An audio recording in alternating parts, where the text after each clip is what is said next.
这是黄杰平为您主持的今日世界电视，欢迎各位的收看。今日世界电视从美国首都华盛顿透过网页向全世界播出。我们透过微信、脸书、YouTube 向世界各地播出今天的节目，欢迎各位收看。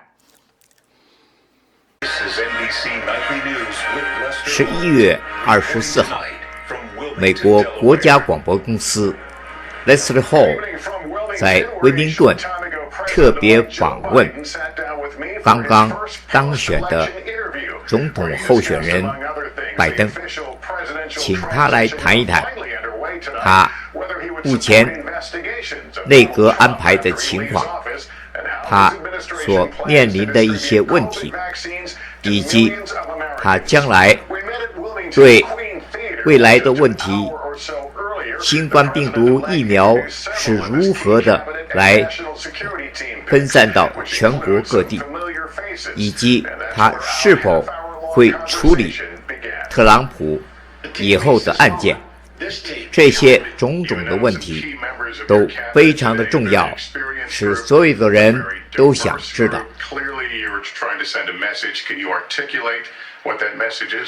America's back.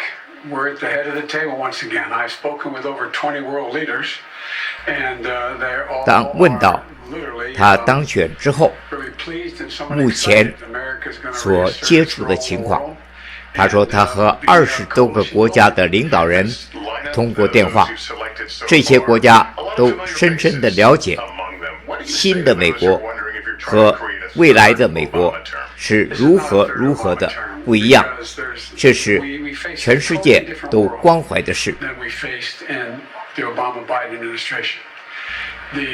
谈到他的内阁，他说我们不是奥巴马的第3代，而我们都是为了迎合目前世界各国的要求，尤其是特朗普所谓的美国第一，而影响到美国和世界各国的关系。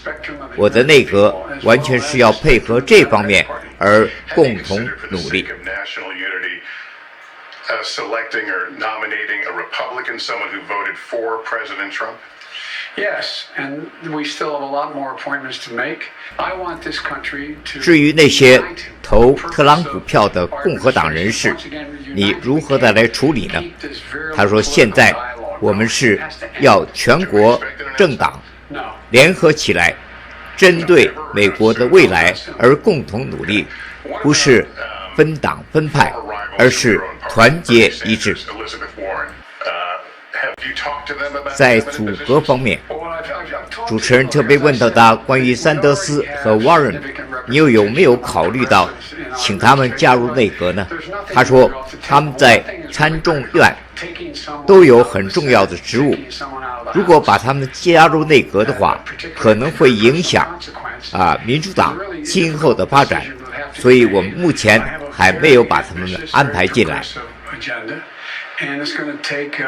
Really strong leaders in the House and Senate to get it done. The head of the GSA yesterday unlocked the 关于美国 GSA， 也就是总务局已经通知了拜登的团队开始提供各项的服务，因为在交接政权的时候需要很多的经费，现在呢他们已经安排了。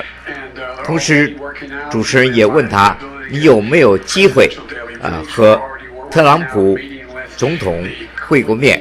他说目前没有，但是我的幕僚长和总统的幕僚长现在已经保持接触他们现在呢共同的来办理移交的手续。And I must say, the outreach has been sincere. There's not been begrudging so far. And I don't expect it to be. So, yes, it's already begun. Did you receive the presidential daily brief today? Not today, but it will be. 主持人问道：“你现在有没有收到每天的情报报告呢？”他说到现在我还没有收到。也许很快，也许就在明天，我就可以收到。No, I believe that his chief of staff and my chief of staff have spoken, but no, I have not heard anything from President Trump. You don't anticipate any harm from this delay in terms of your ability to do what you want starting day one? No, look, it's a slow start, but it's starting, and there's 2 months left to go, so I'm feeling good about the ability to be able to get up to speed, and I fully expect, based on what we've heard so far, we'll get full cooperation from each of the agencies in question. The day you take office, there could be 2, maybe 3 vaccines out there. Yes. We understand that healthcare workers will be first in line. What about the rest of us? How will it roll out? Will we go to our doctor's office? 当主持人问到你就职以后，那个时候呢，美国有3种的新冠疫苗。关于新冠疫苗如何来分配，当然是分给这个医疗人员，最前方的这个人员，还有就是救难人员。那你有什么安排？如何来安排这些新冠病毒呢？他说我们都有科学家、医学家，他们共同的来研讨如何把这个新冠病毒的疫苗很顺利的、很快速的分布到全国各地。Into places where you can actually get vaccinated, and their ideas of who they think should go first. I think we should be focusing on, obviously, the docs, the nurses, those people who are the first responders. I think we should also be focusing on being able to open schools as rapidly as we can. I think it can be done safely. So there's a lot to work out in the next 2 months as to exactly how it will be distributed. Now, maybe the hope is we can actually begin to distribute it. This administration can begin to distribute it before we are sworn in and take office. And so it's all in train right now. I'm feeling good, though.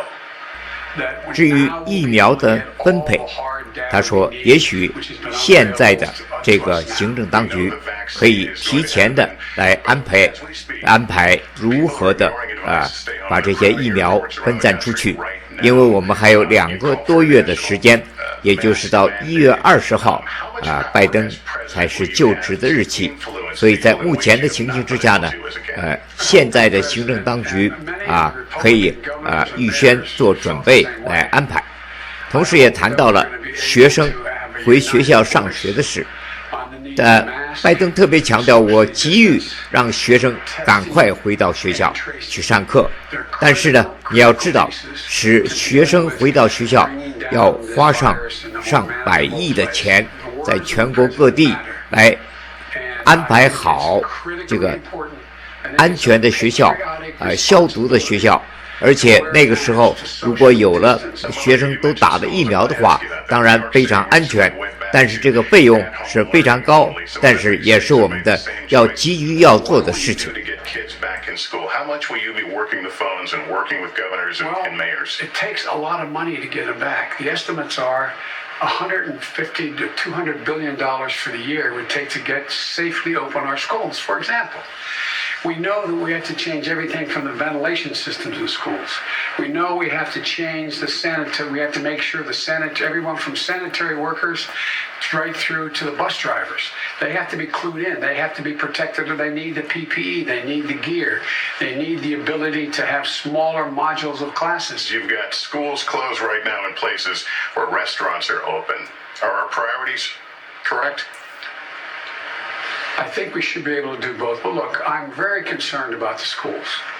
And for example, I was on call yesterday was Mayor de Blasio, the largest school district in the country. He is in a position where it costs tens of millions of dollars to be able to safely open his schools. So there's a lot we can do, but it is the single best expenditure of our dollars we can engage in now is to provide for these kinds of protection. Not only protective gear, but the PPP, meaning the ability to allow businesses and other operations to be able to open and have the wherewithal, the financial aid to open safely. 要万事齐备，才能够使学校重新开放。那么今天呢，我们就播送 NBC 这项访问的第一部分。谢谢各位的收看，我们下星期再会。今日世界电视透过 WeChat， 透过微信，透过脸书，也透过 YouTube 向全世界播出。谢谢各位的收看。